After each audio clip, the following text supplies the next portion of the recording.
afternoon everyone and welcome to today's press conference. If you would like a question today, please use the raise hand feature on Zoom and we'll try to get round to as many of you as we can. When you're promoted to a panellist, please then unmute yourself and away you'll go. We'll start with the broadcast section and then we'll move on to daily newspapers. We're going to begin today's press conference with Sky Sports News and Gary Cottrell. Gary. Hello there. Hope you can see me all right. Yeah, see you. Hello Thomas, hope you managed to get a bit of time off over the international break. Yeah, a little bit. It's the time for the managers to have, and the guys who are here to have a little bit time off. And today was the first day where everybody was back, so we feel excited that it continues and the league continues. Good day to ask you what you found out regarding any injury updates with your returning players. Yeah, unfortunately we have two players are out, N'Golo Kante and Kante Pulisic. They came back both injured. Well, N'Golo got injured in the Liverpool game and still suffers a little bit. We're trying maybe to answer already the next question from you. We try with N'Golo for Tuesday. This looks pretty good. And for Christian, unfortunately, he came yesterday on crutches, and yeah, we have an ankle injury with about 10 days. And Romelu was suggesting that he might have suffered some kind of thigh problem with Belgium. No, not at all. I don't know, maybe he had some problems, but he came back yesterday, trained yesterday. He came back 2 days ago. Yesterday he trained with us, today he trained full, no problems at all. Has football gone mad with this situation with Thiago? With not only with Thiago, but with the situation, yeah. Maybe not football, but the world itself is not. It's not the same with traveling and travel restrictions. If you try to go in a national break, me myself home to my country, or I bring people like my family over, it's not the same anymore. It gets more and more complicated. Yeah, of course, the clubs want their players to play, the national teams as well, and and the players want to also to play. Don't forget it. And still, if it ends up in a situation where players cannot play for the national team and then should be maybe suspended in their league, that does not help nobody. That makes no sense. Not for the fans and not for the football and not for the national team and not for the clubs. So. Yeah, I don't know. Me personally, I think maybe it could be a solution that we move the games from the red listed countries to green listed countries, like we did with the UEFA Champions League. I mean, we played in Romania, we played in Sevilla, so this was a solution where games could be played. So maybe we can find a solution like this. Right now, Thiago is not out. He's not officially out. The chairman is still in negotiations. I'm waiting for the final decision. For me, it's enough if I get the final decision tomorrow. We will take the latest decisions tomorrow morning, and we have still hope that he can play. On a happier note, and finally from me, you've managed to get Saul in. Mm-hmm. Can you tell me how difficult a deal that was to do and what your role in it was? And also, do you hope you're impressive enough that you're a force to make it permanent at the end of the season? Well, this is a second step. Then we have the chance, which is good, and now it's on us and on the player, and we can get to know each other very, very in details and see if this is a good fit. As you know, we agreed for Billy Gilmore to go to Norwich to have more minutes on the highest levels. He was our fourth midfielder last season. Now with the COVID situation, since a long time, and the Euros and the Copa America, I personally was a bit concerned to go into the season with only Jorginho, Matteo and N'Golo. Not because of lack of quality or character. I'm the happiest coach that I can be. To have these three guys, but in terms of it is a bit unpredictable. We have a Club World Cup to play in December. There are many games to come, and nobody knows exactly. And once most of the time, normally 2 of the 3 guys always play.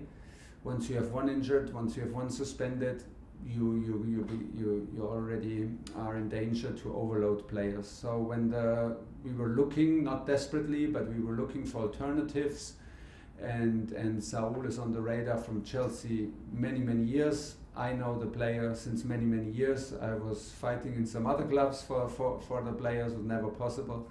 So when the situation was in the very end that it is possible to have a loan, we were excited about it. I think he's exactly the type of profile that we can need to also give Jorginho and N'Golo sometimes the break they need. He is a good fit with Matteo, with Jorginho and N'Golo. He has the ability to very strategic player. He has a good passing ability. He has a lot of volume. I think is a good fit when he comes from a tough club, and that's why I'm absolutely happy. We have not the biggest squad in terms of numbers. We can just feel it now when we miss like 2 players. We already end up in thinking about who is in the squad tomorrow, who makes it in the 18th. But we have a strong squad in terms of quality and character, and I'm very happy that Saul is now a big part of it. Moose, talk sport. Thanks, Adrian. I've just got 3 questions, Thomas, if that's okay. The first one about Thiago. If he hadn't gone like he hadn't, then there's a chance that FIFA could rule him out of the game. And you say your chairman is still talking about it, but if he had gone, you'd have to quarantine until he missed the game. So you were in a no-win situation, really, regardless, which I don't understand how the governing body of world football could put a football club like Chelsea in that position over a key player. Yeah, I don't understand it, and it makes no sense from which sides you look at it, because now, did it make sense for the Brazilian national team? No, they didn't have the player. Does it make sense for us? No, because now we are in danger that he maybe cannot play the next 2 matches because of a ban. If we would have sent him, he would be out for 10 days in a hotel room, not able to train, which I can understand, and because it's in the moment these are the travel restrictions, so there is nothing to deal about it and to go around it, and nobody wants that. So these solutions where we end up right now in these discussions, I don't know if any fan or anybody who's involved in this game can really understand the positive effect of it. There is simply none. So, like I said, the chairman is still in negotiations, and I'm still hoping and positive, and he is not out yet officially. So off the back of that, where do you stand on having a World Cup every 2 years, where you've got to release your players even more to go and play international football? I just read some headlines. I don't even know about the idea behind, and before I comment on it, I would love to give everybody the chance to explain how and why. I think in the moment it's very hard for every club to accept after Euros, after Copa America, so quickly these international breaks with 3 matches for the players. It's very hard to accept, because in the end people want to see the top players on the pitch. If we increase only the games and the games and the games, that will not happen in the end, that we see always top performances. So that is not for the benefit of the game.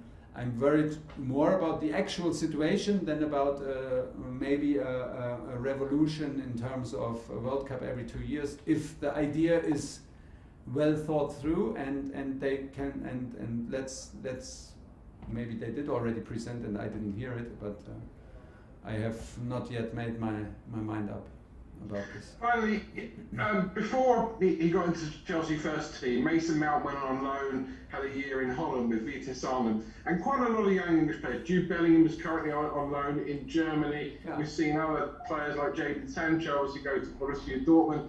And I'm just wondering what it is, especially about the Bundesliga, which is a good grounding, a good teaching ground for young English players to go and learn how to play football and then come back and be superstars maybe within the English national team. but Vitesse is not Bundesliga. No, the other two. Yeah, but forget a lot of young players go to Bundesliga, and why? It's a good question. I mean, they see their chances. The league is very well structured, is very organized. They are brave enough to let the young players play. Maybe the competition in around the club is not on throughout the whole league is not on that highest level like it is in Premier League. So this is what you are more or less looking for when you give a player on loan. A well-structured club, a good structured league, reliable in communication, reliable in what they demand from performance. It's a high-intensity football, so once you give your English players there, you can be sure that they play a physical game and not only a technical game. But in the end, everybody needs to find his own path, and everybody needs to find his own, adapt to his own solutions and to his own situation. You cannot say go there, go to Vitesse, go to Borussia, and then you will end up back in Premier League. Sometimes it can be the good choice to stay and fight your way through. Sometimes it can be a good choice, like you mentioned. I think if you have the mentality, if you have the quality, if you are relentless enough, if you really mean it, and with a little bit, with the amount of luck that everybody needs, you will make your way, no matter how. And yeah. Thank you, Moose. John Southall, 5 Live. Hi, Thomas. What's the state of the squad? You mentioned there you've only had them all back really today. Yeah. How difficult is that to prepare for a game when you've only had the group together for one day? Yeah, we don't do it for the first time, but it still feels a bit awkward. It's demanding because normally you build up a feeling also for your group and for your players, what they need, what they don't need, and you navigate through a week like this. Once you have your group of 6-7 players here for 2 weeks, and you only play in a very little group, you fill it up a little bit with academy guys who if they are here. So now yesterday and today the building was more and more full, and today was the first day. It's not the first, we did it, everybody did it. It's not the nicest situation because you lack the feeling and you lack the rhythm. Everybody comes from a very demanding trip, very demanding games, different style of playing, different experiences. So yeah, but in the end, once we enter the meeting room today and watch video sequences from us and from Aston Villa, I demand full focus and full motivation. This is what we're up to. We play on the highest level. We play for Chelsea. And when you arrive on a Friday morning, no matter if you're tired, accept it. No matter how distracted, how tough your trip was, accept it, be focused and be fully motivated. This is how I felt the team today on the training pitch. We pushed them, not to give any wrong impression that we still are like, that we are still too soft and still talking about too much about how difficult this is. This is now the obstacle to overcome. This is the challenge for tomorrow. We want to be on our highest level, and we will not accept any excuses from us. And then you've got the group together for another 3 or 4 weeks, and then they go off again on another international break. How difficult is that? And you touched on it a moment ago. Does something need to be done about the? I think it's too many games. It's too many games. It does not help the quality of the games. I will always push and be a big support. I love watching football, can watch football. I love also the quality of the games, and I love the players fresh and sharp. I love to watch games when they are sharp and fresh and not just played because it has to be played. And in the moment, for me, it is development over the last years. Then they come a Nations League, was like in between. They played a Nations League and made it even like even another competition out of it. So, but in my personal opinion, that does not help the quality, and that is not what people love about the game, the pure amount of games. So I don't know how, but it should be a compromise. It should be found a compromise to have I don't know, less games and higher quality to protect the players, nothing else. And just finally for me, Cristiano Ronaldo, I think will probably make his debut at some stage tomorrow for Manchester United. What kind of impact do you think he's going to have for them, and do you think he can now push them to be serious title contenders? They were before. Actually, for me, they were before, because they had a fantastic transfer window and they were a super hard team to play against and to beat in the last season. They were close to win the European trophy. They were so close in the league, the second place. So they were already, because they became stronger even before the arrival of Cristiano Ronaldo. Now Cristiano arrives, he will get a lot of attention. There will be a lot of focus. Obviously, you ask me about it, which is fair enough. I think he will have a huge impact. Why? Because he's a champion. He's a true champion, and he has proved on any level and any year that he can perform on outstanding levels. And don't forget, he will not just we will now check the minutes and the assists and the goals that he delivers, but he will have an impact every day onto the group. This is what we also look for, and what we have when we buy players, bring in players, they bring a new spirit. If you have guys like Trevor Chalobah, like Saul, like Romelu Lukaku, they are new in the group, they are fresh, they are hungry, and when players like this arrive in a club, it lifts everybody up, because he's a huge example. He leads by example, Cristiano, and makes things more complicated for us, but very, very exciting, and we will not change our ambitions because of that. Last question in the broadcast section, Olivia PLP. Hi Thomas. Hi. I just want to ask you a question about Timo Werner. He hasn't started either of the 2 games since Lukaku came in, had a good international break with Germany. Do you think we're going to see him alongside Romelu Lukaku soon, and do you think that sort of striker will complement Timo Werner's game? Yeah, absolutely yes to all your questions. I'm sure that we will find games and solutions where we play with both of them. I think we did already and play with double strikers, and Timo and Romelu can be a good fit together. Timo loves to play around a reference up front, and Romelu is clearly our reference up front if he plays alone as a double striker, a tall and physical player. So but the most important is that he finds his rhythm, finds his confidence, finds his joy, and